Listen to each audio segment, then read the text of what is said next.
कर प्रभु। आदिनाथ मुनिनाथ आदि व्याधि अगमद मिटे, तो पद में मम मात। शरण चरण हैं आपके, तारण तरण जहाज। भवदधि तट तक ले चलो, करुणा कर जिन राज। देवादिदेव श्री आदिनाथ भगवान की जय। देवादिदेव श्री अजितनाथ भगवान की जय। संत श्रोमणी आचार्य भगवंत गुरुदेव विद्यासागर महामुनिराज की जय। ज्येष्ठ मुनिराज श्री ब्रह्म सागर जी आदि 3 कम 9 कोटि महामुनिराजों की जय। बंधा जी अतिशय क्षेत्र जी की जय। आदिनाथ भगवान ने युग के आदि में कृषि करो या ऋषि बनो, ये उपदेश दिया था।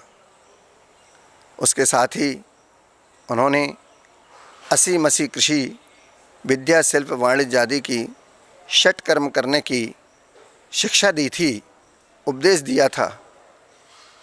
और जब कृषि करेंगे तो उसके लिए हल चलाएंगे, खेती करेंगे तो बैलों की आवश्यकता होगी।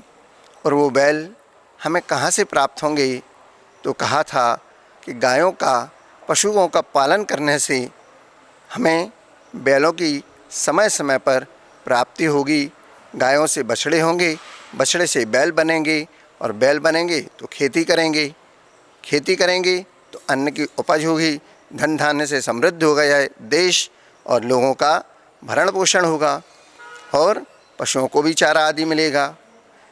इसके लिए वैश्य वृत्ति को भी उन्होंने बताया था कि जो वैश्य वृत्ति पशुओं का पालन करने वाले, ये सब वैश्य कहलाएंगे, जो व्यापार आदि का कार्य करेंगे, पशुओं का पालन करेंगे, गायों का पालन करेंगे, ये सब वैश्य कहलाएंगे। और उसके लिए उन्होंने कहा पशु पाल्यो पीता। ये शब्द आचार्य जिनसेन भगवान ने आदि पुराण में गाय के गुणों का वर्णन करते हुए ग्वाला के साथ उस राजा का भी वर्णन किया जो प्रजापालक कहलाता है। आप पशुओं का पालन करेंगे, आप पशुपालक कहलाते हैं, गौपालक कहलाएंगे, और जो प्रजा का पालन करता है वह प्रजापालक कहलाता है। यह भी दोनों की तुलना उन्होंने उस प्रजापालक की पशुपालक गौपालक से की है। यह बेजोड़ गणना कैसे, तो आपके लिए आज कुछ कहने का विचार भाव मन में आया, तो आपके सामने बात रखता हूँ। आचार्य महाराज जिनसेन स्वामी ने आदि पुराण में प्रश्न क्रमांक 343 से 348 तक कहा है कि राजा कैसा हो, तो गौपालक जैसा हो ऐसा उन्होंने बताया। वह प्रजापालक, प्रजापति अपनी प्रजा को किस प्रकार पालता है, यदि आप जानना चाहते हैं, पर आलस से रहित होकर बड़े प्रयत्न के साथ अपने गायों की रक्षा करता है, उसी प्रकार राजा भी अपनी प्रजा का रक्षा किया करता है। बड़े प्रयत्न के साथ उनके दुख दर्द को दूर करता है, उनकी रक्षा करता है। यदि अपनी गायों के समूह से कोई गाय अपराध करती है, गायों में लड़ाइयाँ हो जाती हैं, किसी गाय का सींग दूसरी गाय को लग जाता है, तो वह गौपालक जो हुआ करता है वह उसको कठोर दंड नहीं देता, उसका कोई अंग छेदन आदि नहीं करता। वह उनके लिए नियंत्रण करके और उसका उपचार कर देता है। उसी प्रकार से राजा भी अपनी प्रजा को कठोर दंड नहीं देता है, उनको अधिक उद्विग्न न हो, वो ज़्यादा हमारी प्रजा में उपद्रव न उपस्थित कर दें, इसलिए प्रजा मंत्री आदि राजा से विरक्त न हो जाए, इसलिए छोटा दंड देकर उनको भी प्रसन्न और संतुष्ट करता है वह प्रजापालक। हा माँ धिक, ये 3 शब्द बोल दिए तो बहुत बड़ा दंड हो जाया करता था। उस समय ये 3 प्रचलन में से आदि भगवान ने भरत जी के द्वारा फिर ये दंड की व्यवस्था की गई थी। तीसरे क्रमांक में जिस प्रकार ग्वाला गौपालक अपनी गायों के समूह के जो मुख्य पशु हुआ करते हैं, उनकी संपत्तिशाली वही गौपाला होता है जो जितनी अधिक गायों को अपने पास रखता है। गायों की रक्षा करके वह विशाल गोधन का स्वामी बन जाता है और जिसके पास जितनी अधिक गायें होती थीं वह व्यक्ति उतना ही संपत्तिशाली और समृद्धशाली कहलाता था। उसी प्रकार राजा भी अपने मुख्य वर्ग की मुख्य रूप से रक्षा करता हुआ अपने और दूसरे के राज्य के जो पुष्टिकारक व्यक्ति हुआ करते हैं उनको भी समृद्धि आदि प्राप्त कराया करता था और उनसे भी वह राजा श्रेष्ठ श्रावकों के साथ समृद्धि को प्राप्त हुआ करता था। जैसे भरत चक्रवर्ती 6 खंड के चक्रवर्ती हुए, 6 खंड के अधिकारी हुए, उन्होंने आर्यखंड को भी जीता और मिलिक्ष खंड को भी जीता और वहाँ से रानियाँ भी लाए और संपत्ति भी लाए और सबके साथ प्रेम सौहार्दपूर्ण वातावरण बनाकर 6 खंड का एक छत्र अधिपति बनकर राज्य किया।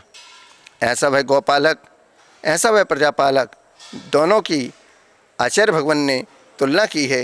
ये आचार्य जिनसन स्वामी जी का आदि पुराण के माध्यम से इस बात को मैं कहने का प्रयास कर रहा हूँ कि हमारा प्रजापालक, हमारा गौपालक कैसे दोनों मिलकर इस देश की व्यवस्था में सहयोग किया करते थे और लोगों के जीवन को सुचारू रूप से चलाने के लिए कितना बड़ा सहयोग प्रदान करते थे। आज गायों को हम मारते हैं, कत्लखाने पहुंचाते हैं और उनको निरुपयोगी कहकर उनका निरादर कर देते हैं। गाय निरुपयोगी नहीं है, गाय तो अंतिम समय तक हमारे लिए उपयोगी है। जिस प्रकार हमारे बूढ़े माता पिता हमारे लिए जन्म देते हैं और हमारी ज़िंदगी भर सेवा करते हुए, हमें अपने पैरों पर खड़ा करके और हमारे जीवन की चिंता करते हुए अंत में अपने सारे जीवन का सुख आपके लिए निछावर कर देते हैं, अपनी संतान के लिए कर देते हैं, उसी प्रकार से गाय माता भी अपने बछड़े को दूध ना देकर आपको आज के जन्म लिए हुए बालक से लेकर 80 साल के वृद्ध तक या जो मरणासन अवस्था में भी हैं उनको भी वह पालन कर दिया करती है, पालती है। हम जैसे अपने बूढ़े माता पिता को नहीं छोड़ सकते, उनको निरुपयोगी नहीं कह सकते, उसी प्रकार से गाय भी हमारी माता है। गौपालक बनकर हमें उनकी सेवा करना है अंतिम समय तक। इसी प्रकार प्रजापालक बनकर जैसे राजा अपनी प्रजा का पुत्रवत स्नेह देता है और उनकी रक्षा किया करता है।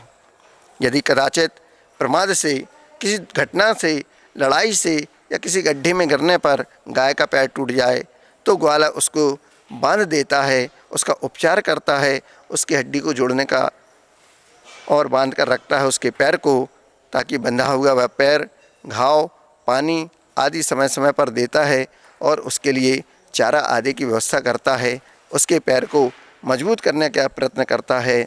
उसी प्रकार उन पशुओं को अन्य पशुओं के साथ नहीं रखता, क्योंकि वो उपद्रव करेंगे और उसको चोट लग जाएगी।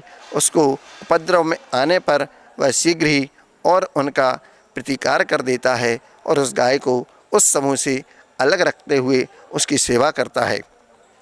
उसी प्रकार राजा भी अपनी आश्रित जो गायें हैं उनकी रक्षा में ग्वालों का प्रयत्न करने पर राजा भी सेना में घायल हुए अपने उन सैनिकों का, वीर योद्धाओं का उत्तम वैद्य के द्वारा औषधि रूप उपचार दिलाकर उनकी विपत्ति का प्रतिकार करता है, उनकी रक्षा करता है। और जब वह वीर योद्धा अगर अच्छा हो जाए तो राजा उसकी उत्तम आजीविका को, उसकी भृत्यवर्ग को सदा प्रसन्न रखने का भी प्रयास करता है।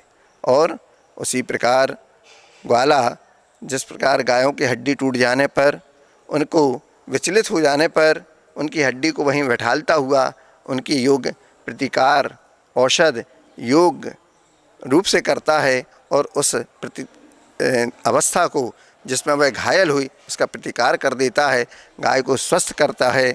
उसी प्रकार राजा भी युद्ध में अगर कोई सैनिक घायल हो गया तो उसके पद पर उसको पुत्र अथवा उसके भाई को नियुक्त कर देता है, ताकि उसकी आजीविका चलती रहे और उस प्रजा, राजा और उसका गुणगान हमेशा उसके लिए यश कीर्ति के रूप में आगे बढ़ाने वाला होता है।